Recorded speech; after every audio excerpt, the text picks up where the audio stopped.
Aqui nós vamos estar dando uma pincelada, né?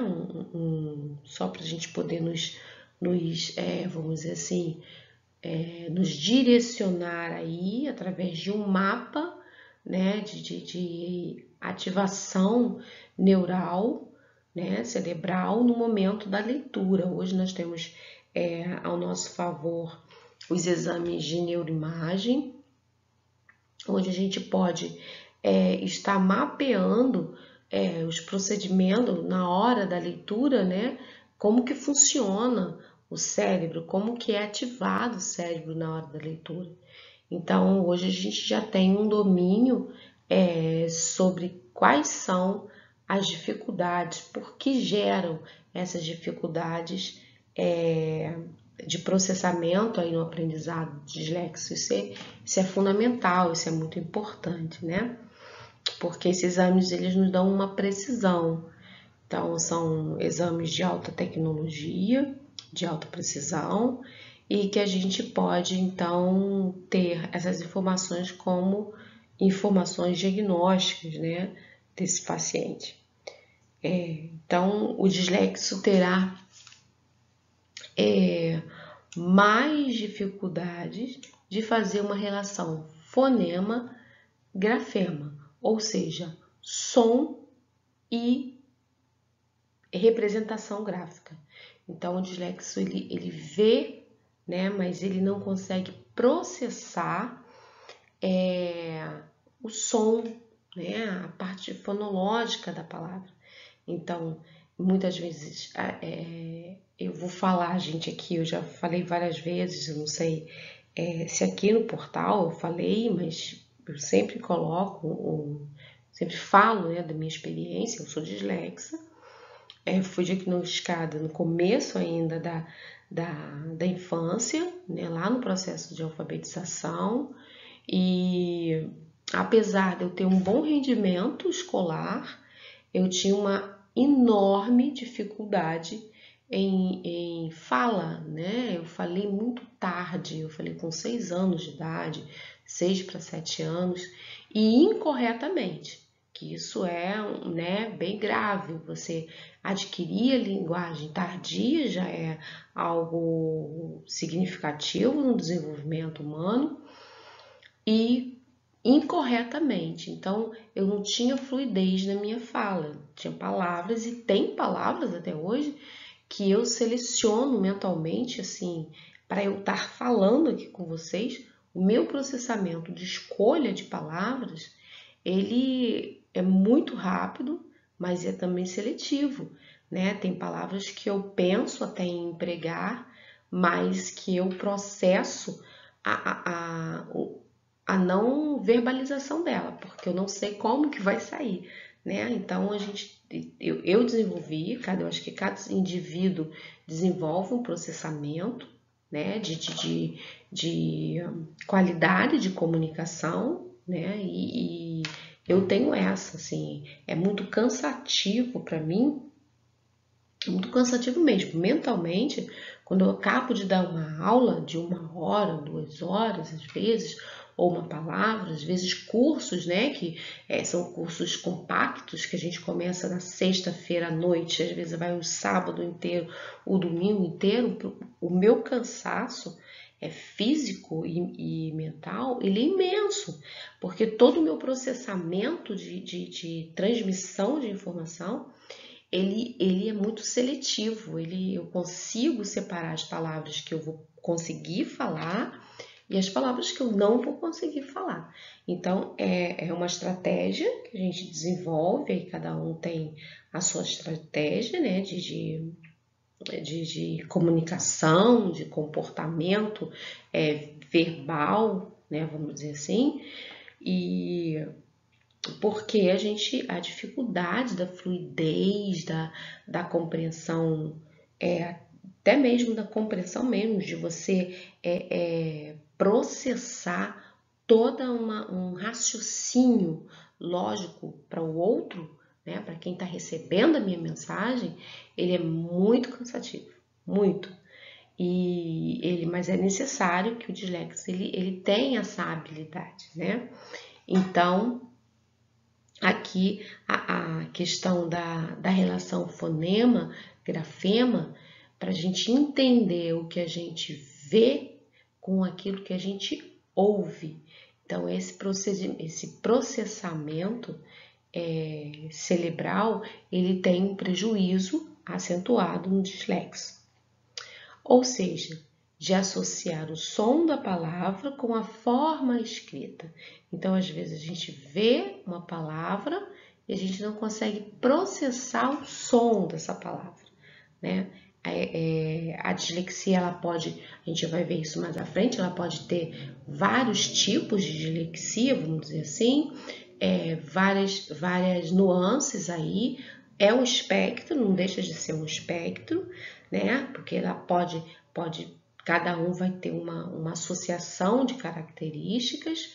A minha característica mais acentuada é o som, né? Muitas vezes eu não compreendo se a pessoa falar muito rápido. Tem pessoas que falam em siglas, meu Deus, palestra, por exemplo, quando vou num congresso, quando faço um curso, há pessoas que fazem questão de utilizar processamento de siglas, né? Então, vai falar sobre uma coisa, em vez de falar o nome completo, fala a sigla. O processamento de compreensão é muito prejudicado, muito prejudicado. Então, é importante que a gente também tenha essa informação, né? Quando você estiver dando aula, você evitar essa questão de sigla, de abreviaturas, né? De concisão de palavras, de raciocínio, porque para o dislexo isso é um prejuízo de informação muito grande. Então, a minha maior dificuldade é no processamento auditivo mesmo, né? De eu compreender o que se fala. Então, assim, não falo nenhuma língua estrangeira, apesar de ter estudado bastante. Estudei espanhol, estudei inglês, estudei francês, mas não tenho fluência em nenhuma das línguas, né? Para mim é muito difícil o processamento auditivo, né, das palavras. Então, isso dá um prejuízo no ensino e no aprendizado da língua estrangeira. Então, aqui, isso acontece pois sua rota fonológica, a gente também vai ver bem devagar o que é uma rota fonológica, né, não acessa todos os componentes de um cérebro, né?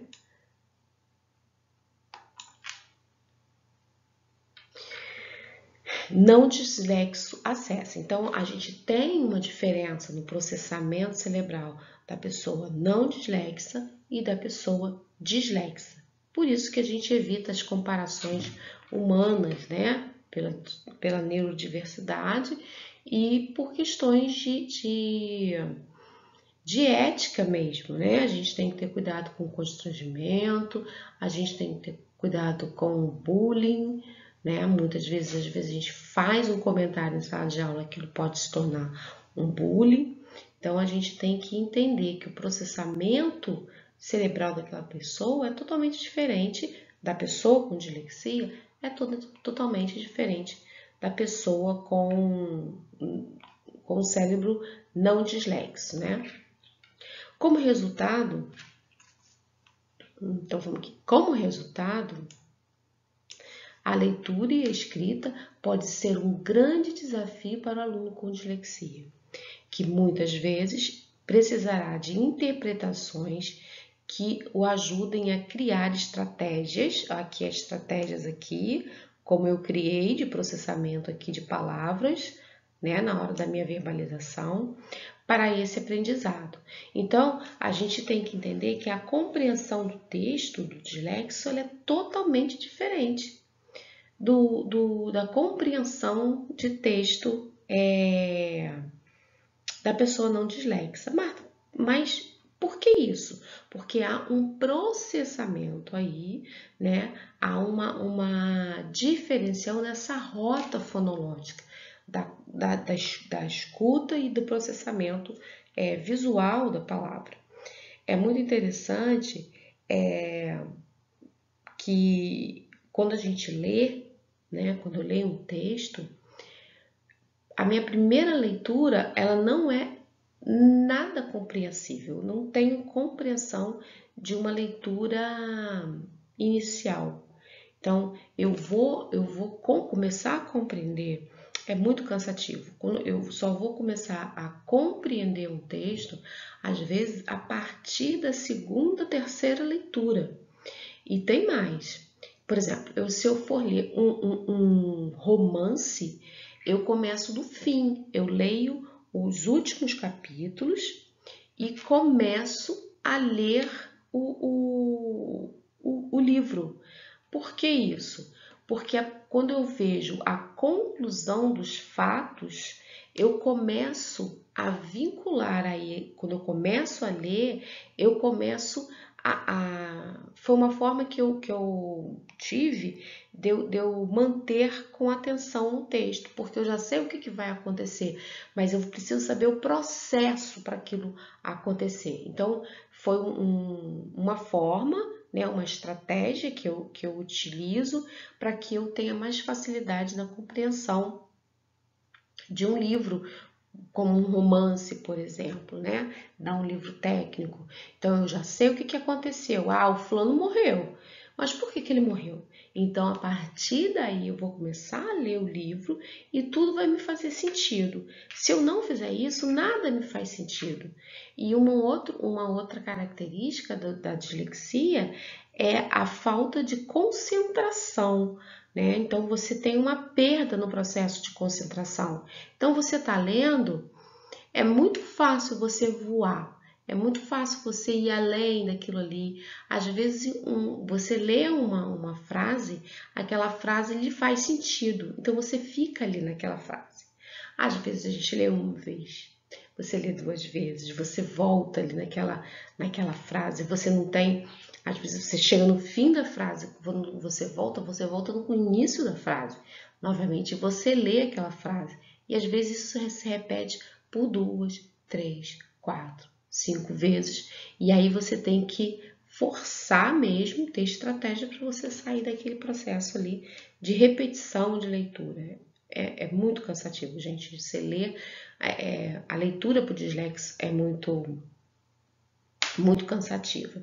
Então, é importante que a gente tenha essas informações aí dentro do nosso processo de ensino e aprendizado, seja ele dentro do consultório, né, para a gente saber como a gente ajudar essa criança no set terapêutico, assim como no ambiente escolar e familiar, tá? Muitas famílias massacram, né, o dislexo pelo processo de dificuldade de